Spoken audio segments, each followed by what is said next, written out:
Good morning. A very warm welcome because it's the last hot day in Brighton. I don't know if you've been told that. But I notice every time there's a good weather in the UK or in Brighton, you immediately get a notice it's going to finish on this day. So that means you have to make the best out of it. So I'm very pleased and I'm very honored to be here. And I like ideas. Although I am next door here, we was 50 years old, the science and technology university say, and they work very closely with ideas. But both institutions are 50 years old. But the interesting thing for me, anywhere I travel a lot, I meet somebody, where I go, you're from Sussex, are you from ideas? I always get that question sometimes, and I said, yes, I like ideas, and when I did my PhD, most of my work was referring to Robert Chambers and Ian schools, I keep, everywhere I go, I find people asking me, are you from Sussex? Are you from ideas? When I went to Canada, the whole day told me, oh, we have two people also with you from ideas.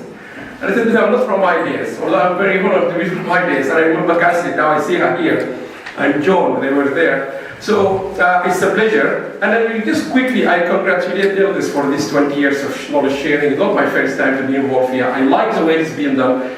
And I'm one of the advocates of open access and knowledge sharing for many years. The organization we started in 2000 called World Association for Sustainable Development. It was primarily to make knowledge available across the whole world.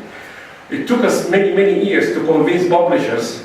It's a big model, I can't spend time here, how to make publications free, high quality, but they are also accredited by publishers. Because publishers are commercial publishers. They need to make money, they are corporates. I had a meeting yesterday with Nature, is Springer. They're starting an open access publications, and they will guide this with Nature, but still you have to pay money for it. Now, I will go quickly. Alan asked me specifically to talk about global trends in knowledge sharing technologies, and I will share some of my experience in this area. Number one, I will talk about knowledge sharing and management concept, because I think to understand technologies, you need to understand two things. We're talking about knowledge sharing and knowledge management. The concept globally being used by World Bank, United Nations, everyone, even companies, corporations, are talking about knowledge management. So from the start, we need to understand knowledge sharing and knowledge management are two different things, but actually, knowledge sharing is part of a big platform, we call it knowledge management. So I hope I can clarify that. The second thing, technology is being seen by those who are in knowledge management area, not as a key, but is an enabler. So I want to, because the time is short, I'm not getting lots of time to write, to speak about the background, but technology is always being seen by those in the knowledge management area as enabler. It's not everything, but when you talk to policymakers, when I talk with everyone, they think technology will solve the whole problem of knowledge sharing. It doesn't. The third one is the challenges and solutions, and I will not speak too much here because I know Melissa and others have already spoken, and some policy implications. Now, Eldis is 20 years, and I would like to remind you with 19 or 18 years talk. I don't know if you know this man. This was a famous talk, I keep referring to it. It's called 21st Century Talk by UNESCO. What Sagasti is saying, globalization, which we are now in globalization era, bring us in contact with others, like Melissa was just talking. We're talking about global agenda.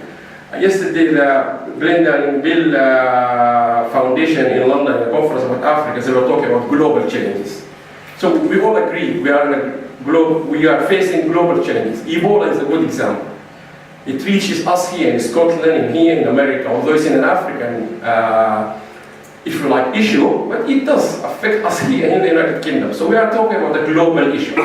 Now, what he's saying here, although we are bringing us in contact with one another, but what he's reminding us, this is 1999, also strengthen profound divisions and fractures in terms of our capacity to generate and utilize knowledge. Because for me, the important thing for me for sustainable development is utilization of knowledge.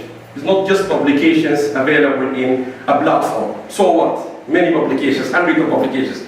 Have they been utilized? And after they've been utilized, have they made a difference? So technology transfer is about making a difference out of using the research outcome.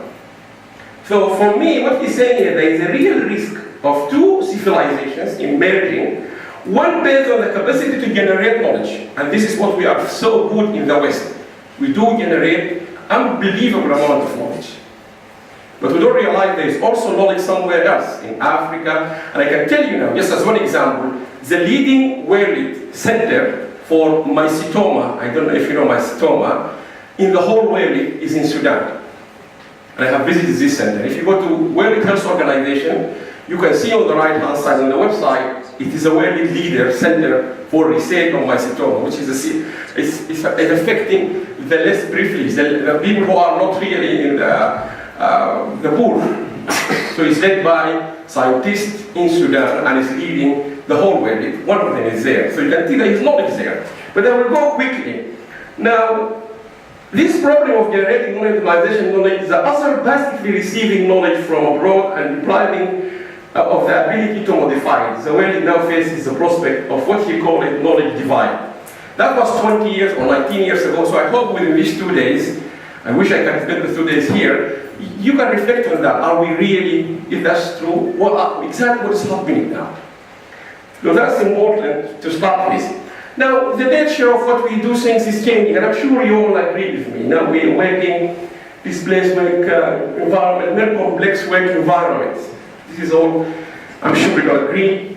Interaction with unknown people, you give your credit card, now we just touch and go. It's so much we deal with people we don't know. And I'm very pleased, I tell you, I have dealt with someone I didn't know for 10 years. And today I'm finally physically shake hands with him. Dr. William from Nigeria. We worked together, I don't know him, he didn't know me. We communicated for 11 years. We published one of my best articles I'm proud of, it's called Open Access in Africa. He's my co-author.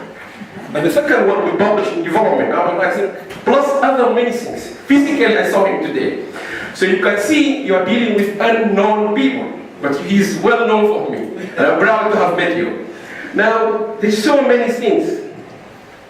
As Melissa was talking about, branches all over the world, partners, this is people we deal with. So this is something is changing over the last 20 years. But also, in business terms, things are changing from structure-based like this, manufacturing and so on, to knowledge-based. And I would like to quote Tony Blair. I know he's not a popular figure in the UK worldwide, but I like his quote. In Oxford in 2000, he gave a speech to the Oxford University Union, and somebody asked him, Prime Minister, we lost most of our manufacturing base. At that time, I think the last car was bought by Germany. We don't manufacture them. He said, yes, we are not manufacturing. We lost manufacturing base, but we still, at the UK, we hold to the knowledge and innovation. So at that time, when we were prospering, let's assume, knowledge base is a future and has been in the last 20 years. And I'm sure I will not talk too much here. Now, when you go to knowledge management technologies, you find most of the global trends are actually relating to either businesses, corporate, or, if you like, governments. Not that much you can find when it comes to free open access knowledge sharing in terms of development, non-profit, if you like, kind of things, unfortunately. So we are in the sustainability development, if you like, platform. We're benefiting from the advancement in technologies. But mostly, big corporations like Chevron, interestingly, one of the case studies we have in this book, we have reviewed many case studies, including, I don't know, you know, when the first institutions to start knowledge management in the world, or which country started knowledge management? Who used knowledge management for organization efficiency? Anyone aware? New Zealand. New Zealand. No. Japan. No. The knowledge management concepts, textbooks, yes, they came from Japan, but the knowledge management in practice was used by the army. Which army do you think? The US. Of course. So you can see, long time ago, they know how important knowledge management for them. And so we have reviewed lots of case studies. Starbucks, which is a famous company who drink coffee, they use knowledge management and a case study how it helps them to maximize profit. So we looked into different organizations. In the Middle East, interestingly, guess which country we found they have a proper knowledge management system in place when we did this work? Iran, because of the time I have to run. The Iranians are one of the highest publications, scientific contribution coming from Iran in the Middle East, by the way. Iran municipality, they have a knowledge management system a long time ago. So when you go to the global picture, you have to understand what is going on. So the big challenge for companies, organizations, is meeting the business needs. As Militia was saying, global things are changing. So the needs for business or organizations like IDS or SBRU or government, they are changing. And the problem is, IT products and services are becoming very expensive every day because people, they need to meet these needs. And let me ask you a question. Which country is the world leader in the exporter of ICT products? Who's leading the world in the production and selling and exporting of ICT products? China. China? No. India. India? No. I like to do this exercise everywhere I go. The US. US, which is a common, yeah? No. UK? No. All Europeans are no. Not Canada. It's Korea. Korea is leading the world in terms of production of ICT products. And if you remember 50 years ago, Korea GDP is the same like Ghana. I'm not underestimating Ghana, but like African countries. The World Bank report is to do with knowledge and ICT. And Korea managed to escape from the financial crisis because of their reliance on ICT products and services, not on oil and others. So how do you meet this cost of complexity? When it comes to technology, the first question as an organization you need to ask yourself, okay, is, do you know how much knowledge do you have?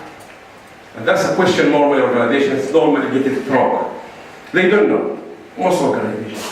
So quickly, because of the time, so from your knowledge so far, your practitioners, academics, is knowledge management or knowledge sharing an IT function, and therefore should give it to the IT or Chief Information Officer? No. Yes, it's no. So I have to quickly go, because knowledge management or sharing is part of an organization business strategy. That's how you will see it. It's not really IT function. And again, having database and centralized repository, with that means we can share knowledge. Would that be enough to share knowledge? No. Why no? Because, interestingly, you can have the repositories, you can have the database, but still people might not share. And a good example, your Facebook, you have lots of friends. One Facebook is very boring, you know that your friend, you still have your people on your Facebook profile, but other Facebooks are very dynamic, lots of stuff, because people are engaging, whether because it's the way it is, and so on. Quickly, you can't solve it by simply buying software. Because there is other issues we talk about, which is strategy, people, processes. So technology, just buying a software will not solve the problem of sharing. Again, wikis, people think it's social media. Yes, there is a power of social media, and we all support it, but that doesn't mean this is knowledge management, or that will solve the sharing of information.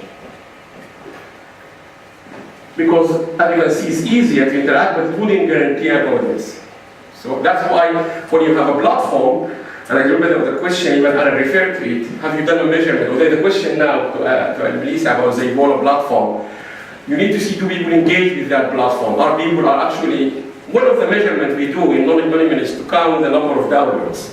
Yes, that's one measure. But how do people involve in the blogs, in the forum, and so on? This is our government called IDEA. They use, like lots of definitions, but I like this definition, which is more public sector definition. Knowledge management is about building organization intelligence. And I think that's what we do here. By enabling people, this is important, enabling people to improve the way they work in capturing, sharing, and using knowledge. So that's exactly what's knowledge management. Enabling people like you, me, staff, workers, students, users, knowledge brokers, to do things better in terms of capturing, sharing, and using knowledge. It involves ideas and experience of employees, customers, and suppliers to improve the organization's performance. There is not to mention, he remind me of 1 minute, okay, I'll try to quickly go. And this is a famous book here, it says you can't manage knowledge. So we are not really managing knowledge, we can't manage, we actually manage the environment in which we are sharing this knowledge. So to go quickly, so not to confuse it with the information management cycle. There are two different things. Now, I think I have to skip this one. I will go to technologies. Now, for any knowledge sharing activities or platform, this is how I think it should work. You need to have a strategy for the organization, you need to have a strategy for the game. But the two important things, if they should go alongside, people keep underestimating them when it's come to technology, is the change management and the performance management. You have to have an indicators to see whether they are doing things good or not. Interestingly, this is the only two parts of the whole framework where we deploy technology. So technology is relating to the integrated processes, how efficiently we can use them, and to the people. And so I will go quickly in terms of, let's see, we have need people, processes, and technologies. So this is how we see, how we understand the technology, because we need to get information or knowledge to the right tool at the right time. So I will just quickly give you examples. So all organizations need to understand how they can maximize the knowledge. So at the roadmap, some technologies, they only use or share information in a one way, I call it direction, which is just communication. But others are using it fully in terms of what we call co-production. They use it, it's becoming like a flow of, organization is a knowledge organization. I will show you this quickly, or probably I will skip. So the amount of information we use or we share, if we do that in the x-axis, again is the value. If we use or share a small amount of information, we are likely to have a small amount of value. This has been documented. If we use more information, we share more information, the value will increase. So we can either just be communicating or have self-services, or we have collaboration-driven, if you like, platform or information portals or dashboards, or we have a consolidated workplace interface. So the amount of, or the technology will deploy, it depends on where are you. So you have to actually find out what are you at, where are you now. You have to do something we call an environmental assessment before you actually get any new technology to the organization. Are you just communicating, you are in this stage, or you are in the last stage? And I think I will have to skip all these examples because of the time. But the presentation is available, and I believe there will be. I'm just here explaining all these four stages. What I'm trying to say here, technology is relating very much to the status of the organization. And because of the time, I can't go through all this. You need to find out what is your environment.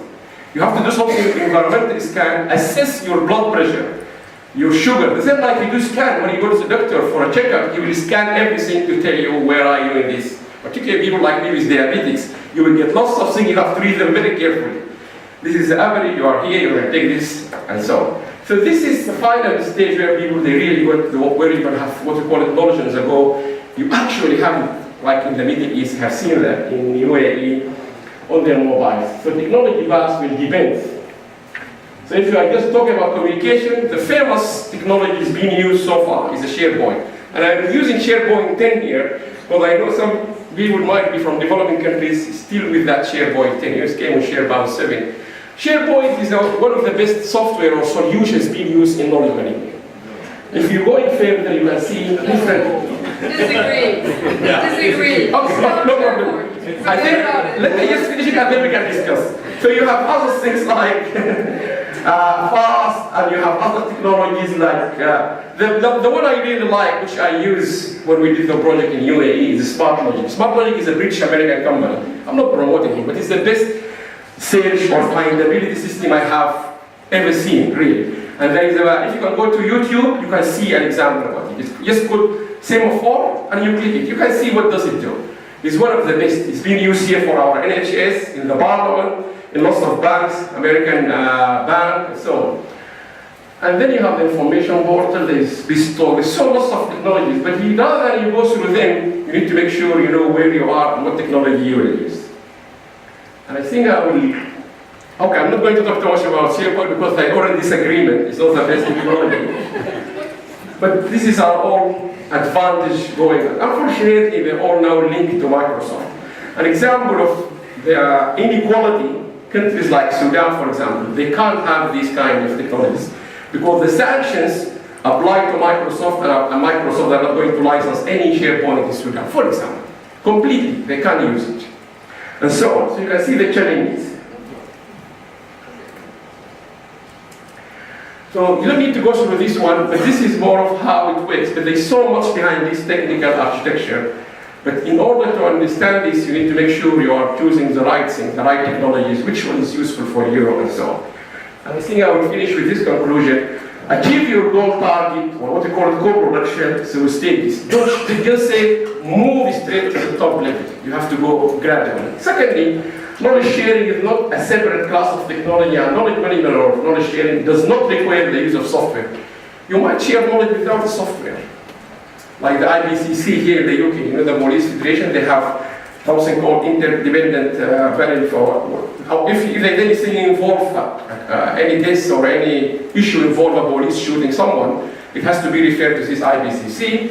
What IBCC they have done, they have something called lessons learned or could it happen here? So if anything happened in Manchester, they will include that story in their bulletin, saying in Manchester we had this happen and we had this incident and this is how we dealt with it. Every month they share it across the whole UK in a very simple bulletin. So you in Brighton here, you will read the case happened in Manchester and you ask yourself as the Chief Constable, could it happen here in Brighton?